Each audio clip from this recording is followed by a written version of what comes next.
like a nigga like Academic is not even a man.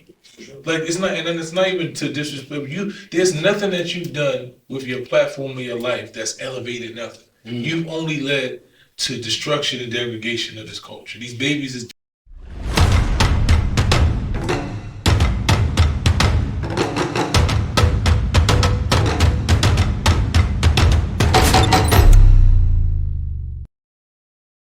And you have a couple movements. You have the Until Freedom movement, and you have Until Freedom and Boycott, Black Murder. Until Freedom is an organization that we all founded, in 2020. We just wanted to create an organization, a civil rights organization that was more geared toward what the culture is today. Okay. You know what I'm saying? You got NAACP and all that. I just feel like those organizations are legacy organizations, and I respect them, but I just didn't feel like they encompass, the youth and the hip hop culture and shit. Like I didn't feel there was a space for me in most of those movements. I didn't see myself in it. So what's the difference between Until Freedom and Raising King? What's the difference? So Until Freedom is an organization that was based off just civil rights. Raising Kings, the organization that I created to help deal with at-risk youth in the community. So Raising Kings was me dealing with at-risk youth and teaching young boys what manhood is. Because I believe that especially a lot of our young boys in our communities, they've been taught some shit that ain't really what manhood is. Okay. They think what you got is manhood, how tough you are, how many bodies you could look. That shit don't make you a man. And a lot of these babies has gravitated to that. So for me, Raising Kings it's a rite of passage. It's teaching you actually what the principles of manhood is. What gangster to me is when you're taking care of your family.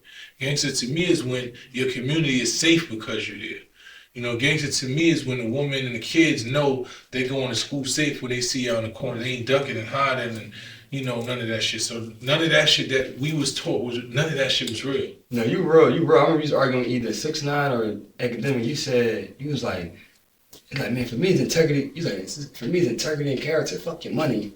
And I'm like, damn, that's hard. Like you he came to Philly by himself. Like it's like you're really like a legendary dying breed as far as like alpha male that stands for something. You know what I mean? I think that's why you're legendary now. And kind of the same top of these that come with the flex freestyle to let people know you still got it.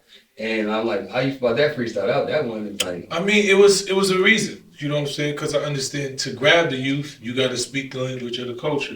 So, it was.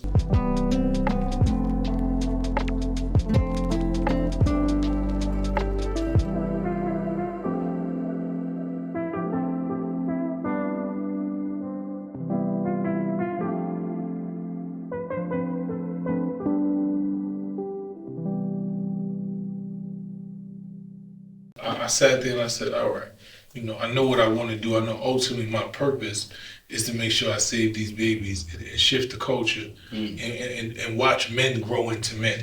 That's what it is. I think we've moved so far from manhood and we've adopted this coward culture. Like niggas protect and lift up cowards.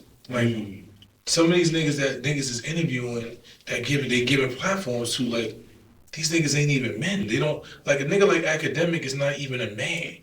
Like it's not, and then it's not even to disrespect you. There's nothing that you've done with your platform or your life that's elevated nothing. You've only led to destruction and degradation of this culture. These babies is dying because you instigating beefs with them. You disrespecting women every time. You've never had a face to face with a man that you even conducted yourself as a man. Men done sat in your face and tell you that they wanted to smack you. And you didn't say nothing, but you get on the internet and you talk crazy to niggas that you know that you're not even built, that you would never talk to like that in their face. So this is what the culture has uplifted. And for me, it's like, I know what that is.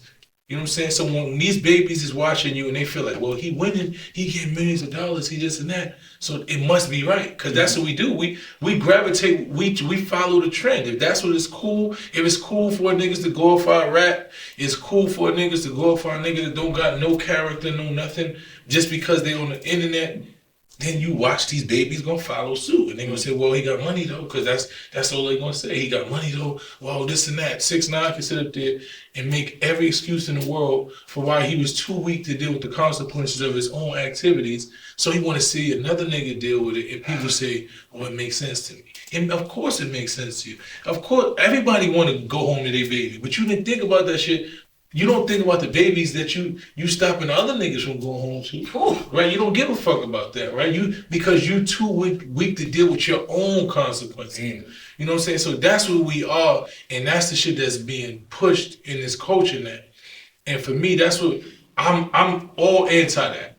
So sometimes I'm gonna be alone because niggas don't want to stand on the side of righteousness, especially when it is not glorified and it's not, incentivized. Coward culture is incentivized. They paying niggas to be cowards.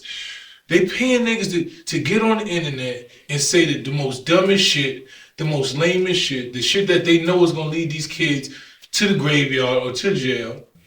And when you speak out against it, you're a hater.